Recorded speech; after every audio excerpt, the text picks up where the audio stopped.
네, 고용물의 특징의 중요성에 대해서 말씀드리겠습니다. 자, 아까 말씀했지만 일단 고용물 함량은 높으면 우리가 못 먹습니다. 바닷물을 못 먹는다. 그 이유가 똑같은 말입니다. 바닷물을 못 먹는 이유는 고용물의 양이 많고, 아니 이온, 쉽게 말해서 용존 고용물이죠. 그게 너무 많아서 이온 이게 그것 때문에 우리 몸속에 있는 물이 오히려 더 빠져나가 버립니다. 사실은. 그래서 못 먹게 되는 거죠. 그래서 여기서 보면 고용물 함량이 500 이하의 물은 돼야 된다. 500보다 높으면 먹기는 좀 곤란하다. 이렇게 높으면 통변성, 쉽게 말해서 설사한다는 말입니다. 여러분들이 고용물 함량이 높은 지역에 가서 물을 먹으면 아마 예를 들어서 그런 건 나오죠, 그죠? 아프리카 꼬마아이들이 연못에 있는 물을 떠서 마시는데 연못 물이 거의 흙탕물 같이 막 떠있다. 그게 아마 눈에 보이는 부유물 말고도 또 용존물도 많이 있을 겁니다. 그런 물을 우리가 마시면 금방 설사가 오거든요. 탈이 나고 막 그럴 겁니다. 그런 것들. 역효과가 있다. 자, 일단 음용수에 대해서는 일반적으로 1000mg per 리터 이렇게 이런 기준이 정해져 있습니다. 상수. 책에 보시면 상수, 그 다음에 오염된 물, 그 다음에 해수 이렇게 세 가지로 나눠 있습니다. 쉽게 말해서 여러분들 알겠지만 여러분들이 마시는 물은 깨끗합니다. 그죠? 그게 뭔가 부유물질도 떠있지 않습니다. 그래서 부유고용물 그런 거 없겠죠. 그래서 그냥 일반적으로 잴 때는 그냥 총고용물을 재겠다. 총고용물 재는 방법은 정발 건조하는 거. 그죠?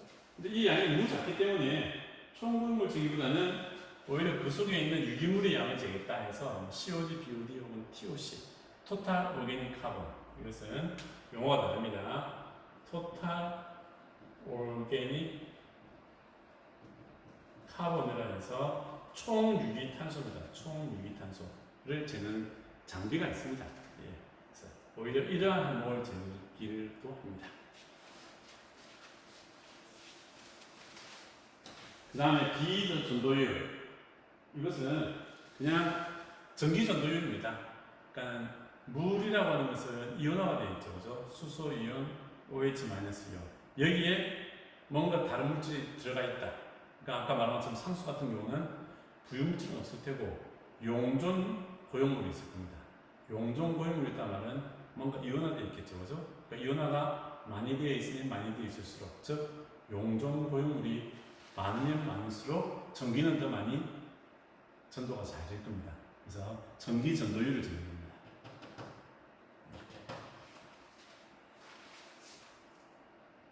용존 고용물과 부유 고용물. 이것은 끝내는 상수, 우리가 마시는 물에는 부유물질이 거의 없습니다. 이걸 재기가 힘들어요.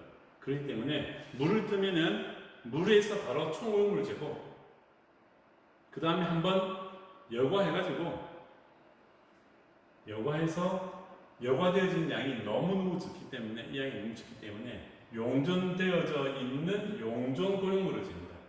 용존 고용물을 재면 그 차이가 뭐냐? 부유고용물이 된다. 그러니까 이것은 양이 너무 작기 때문에 먼저 이것을 재고, 그 다음에 이것을 재고, 이것은 재는 게 아니고 이 두 개의 값의 차이로부터 이것을 구하겠다. 그 말입니다. 오염된 물과 가정하수. 이 말은 여러분들 가정하수 생각해 보세요. 여러분들 싱크대에다가 그냥 수돗물 틀어놓고 가만히 있지 않죠. 항상 어떨 때 수돗물 틀죠. 설거지 할 때입니다. 설거지 하거나 이렇게. 쉽게 말해서 가정하수에는 엄청나게 많은 찌꺼기가 있고 또 김치라든지 이런 것 때문에 소금 이런 것들 용존 고용물이 엄청나게 많이 들어 있습니다. 그럴 때 이제 측정항성 뭐가 있느냐 이 두 가지를 잰다. 그죠? 측량성, 부유. 측량성이라는 것은 그 다음 페이지에 사실 사진이 나옵니다. 그 다음 페이지 책에 보십시오. 근데 뭐 책에 보나 이게 보면 이런 겁니다. 그냥 이렇게 있어서 뭔가 막 떠 있어요. 떠 있는데 시간이 지나면 어떻게 되냐 이것이 깔아앉습니다. 깔아앉아서 책 그 다음 페이지에 있는 책처럼 뭔가가 많이 깔아앉아 있는 게 보입니다. 그죠? 그래서 깔아앉아 있는 부피. 책에 보시면 그것도 눈금이 다 나와 있습니다. 이 책에 보시면 잘 안 보이는데 여기 보시면 눈금이 있어요. 눈금. 그래서 1리터, 100ml에 몇 ml만큼이나 층간소음 고용물이 있다. 라는 것을 나타낼 수가 있습니다. 총고용물. 그죠? 103도, 105도에서 증발시켜서 남는 증발 자유물 이렇게 잴 수도 있습니다. 이것 또한 이렇게 재지 않고 요즘에는 BOD, COD 이렇게 해서 재기도 합니다. 불물질을 재기도 하고요. 산업폐수. 산업폐수에서 보면 이게 층간성 고용물이 중요하다. 그리고 또 밑에 보시면 산업폐수 안에는 용존, 무경이 많이 있을 수 있기 때문에 용존 이것도 측정을 해야 된다라는 겁니다. 여기서 보면 끝내는 제일이 보면 옛날에는 이렇게 해서 층간성 고용물이나 총고용물 이런 걸 막 쟀는데 요즘에는 과학이 발달하고 장비가 많이 좋아지다 보니까 오히려 그런 것보다도 오히려 뭐 TOC, COD 이런 것을 재기도 합니다. 슬러지. 자, 이 시간이 6분. 조금 이걸 갖다가 풀고 끝내겠습니다. 자, 슬러지라고 하는 것은 주로 이제 수분 함량 거의 한 90% 이렇게 됩니다. 엄청나게 많습니다. 엄청나게 많은데 고용물이 가득 차 있는 것처럼 보여요. 슬러지에서의 이제 고용물을 재는 겁니다. 보통 양은 한 25에서 50g 정도 쓴다. 제일 먼저 103도에서 한번 가열을 해서 먼저 나중에 실험하게 됩니다. 옆에 얘가 있어요. 얘를 보겠습니다.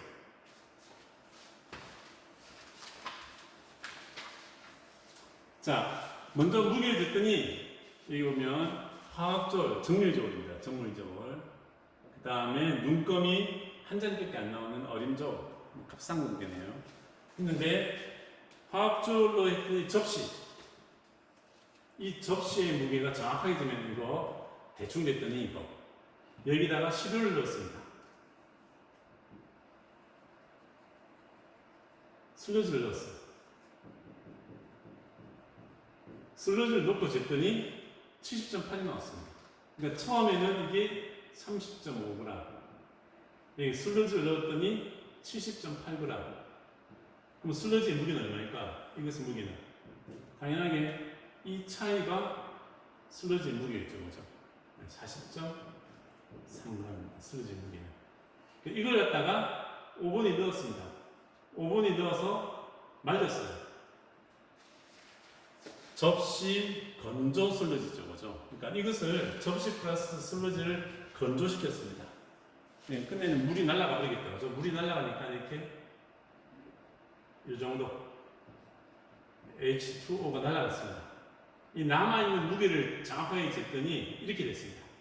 끝내는 이 무게의 차이가 2.6기가 남았습니다. 이 말은 뭘까요? 이게 바로 고용물입니다. 이 고용물의 양이 끝내는 뭐냐?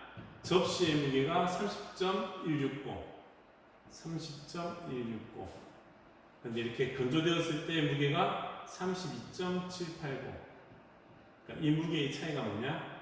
이 고용물의 양이죠, 그죠? 고용물의 양은 2.620g 이 됩니다. 그럼 끝내는 슬러지 중에 고용물의 퍼센트는 얼마냐? 슬러지의 무게가 지금 40.3이고 고용물의 무게가 2.6이니까 퍼센트로 따지면 이거 곱하기 100, 6.5%가 됩니다. 그래서 이걸 가지고 다시 들고 와서 어떻게 했느냐? 회분이란 말은 애쉬입니다. 애쉬. 즉 태웠다라는 말입니다. 태웠다는 말은 쉽게 말해서 550도에서 강렬을 받는 강한 열을 줘가지고 무게를 감소시켰답니다. 그렇죠? 자, 그러면 이렇게 했을 때 태웠다. 근데 남는 게 뭐냐? 찌꺼기. 타고 남은 찌꺼기만 이렇게 남아있습니다. 그 무게를 쟀더니 30.720입니다. 그러면 어찌 될까요?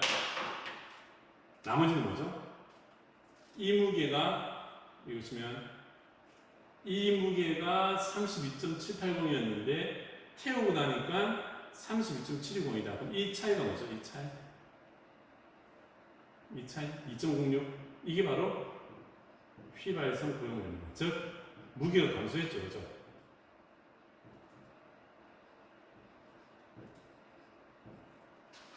이만큼이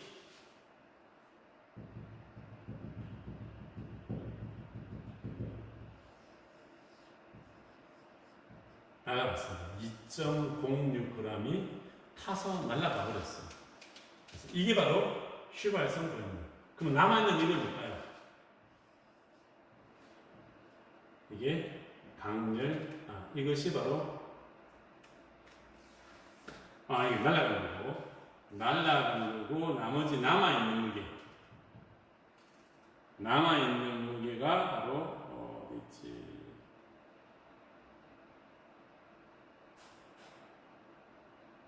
그렇죠. 2.6 경렬.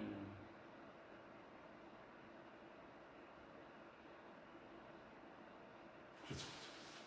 이게 이 무게 차이가 뭐죠? 무게 차이가 날아가는 거죠, 그죠? 날아가는 거기 때문에 이것이 바로 날아간 무게가 2.06이고, 그다음에 고용물의 무게가 2.6이었으니까, 그래서 고용물 물질의 휘발성 고용물질의 퍼센테이지는 고용물의 무게에서 휘발성 고용물의 무게 곱하기 78%. 계산한 걸 알겠죠, 그죠? 계산은 뭐 간단합니다, 생각보다. 자, 고용물의 자료, 공설국수 산업용수에서는 총 용존량이 중요하다.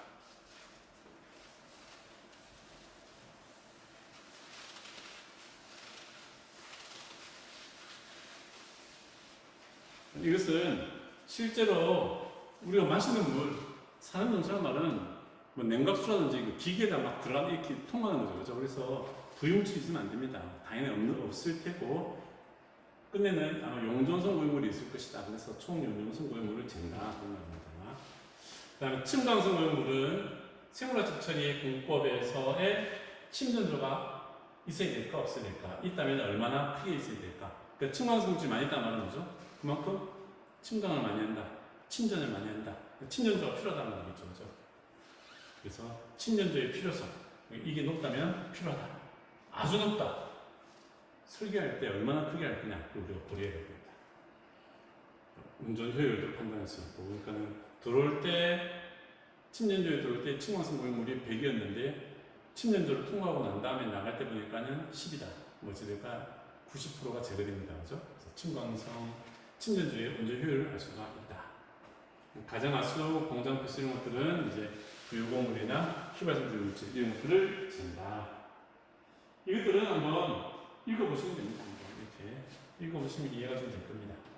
그리고 여기는 아까 말했지만 새로운 용어가 많이 있기 때문에 용어에 대한 개념을 많이 알려고 하시고, 그 다음에 저는 사실 이 내용이 끝내 시험 범위가 기말고사 한 번을 치다 보니까 시험 범위가 거의 300페이지 가까이 됩니다. 그래서 양이 너무 많아서 제가 다음 주 아니면 그 다음 주쯤에는 제가 기존의 중간고사, 기말고사 중에서 대표적인 문제만 한 20개, 30개 뽑아가지고 과제로 줄 겁니다.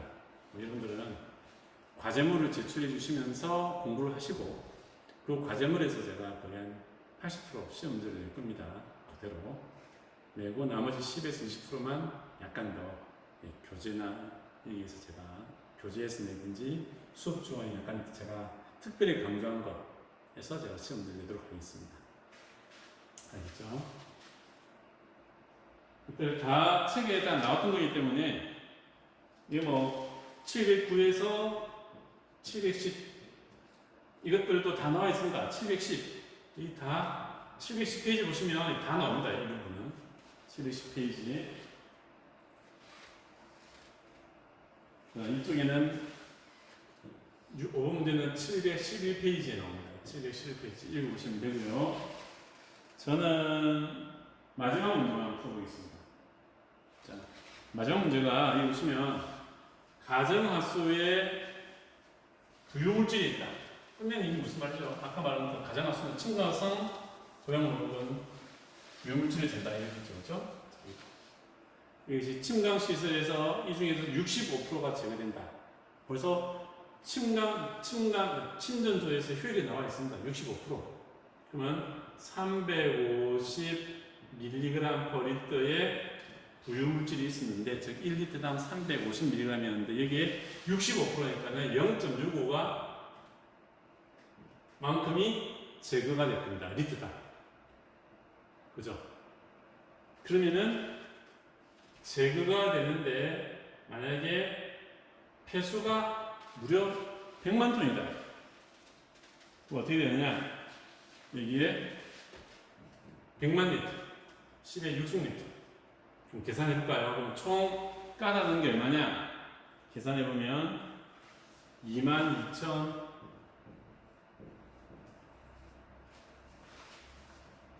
g이 됩니다. 이건 밀리그램이지만 10의 6승이 있어가지고 이렇게 됐습니다. 그램을 단위 변환했습니다. 끝내는 이 양이 깔아 넣는 슬러지의 양이 무려 저렇게 많습니다. 그런데 슬러지는 어떻게 생겼느냐? 슬러지의 고용물 함유량이 5%였어요. 즉 슬러지가 있는데 이 슬러지 1리터라면은 고용물은 얼마가 있어야 될까요? 50g이 있어요. 간단히 말해 5%가 있으니까. 그죠? 리터당 50g. 근데 지금 슬러지가 끝내 고용물이 얼마 있다고요? 무려 227,500. 끝내는 227,500g의 고용물이 있는데 이것이 총 몇 리터가 되겠습니까? 비율로 따지면 되죠, 그죠? 이렇게 비율로 하면은 x가 얼마냐? 4,550. x는 4,550 리터가 됩니다. 슬러지가 그만큼 4,550 리터만큼 나온다 말이에요. 자, 오늘은 고용물까지 했습니다. 이게 고용물에 대한 문제는 밑에는 이거하고 책에 보면 아까 제가 문제 풀어준 거 있죠, 그죠? 건조하고 그 다음에 550도에서 태우고 하는 그것만 이해하시면 됩니다. 용어가 많이 있기 때문에 용어에 대한 것은 제가 중요한 것은 결국 다시 그 과제물에서 제가 다 중요한 용어들을 설명하시어조차 낼 겁니다. 여러분들이 그것을 제가 다음 주나 다음 주에 과제물을 제출하면은 일주일 이내에 과제물을 잘 노트에다가 필기를 잘 하셔가지고 그걸 사진으로 찍어서 저한테 PDF 파일 보내주면 됩니다. 거기에 대해서는 제가 다음에 자세히 설명해 드리겠습니다. 오늘 수업은 여기까지 하도록 하겠습니다.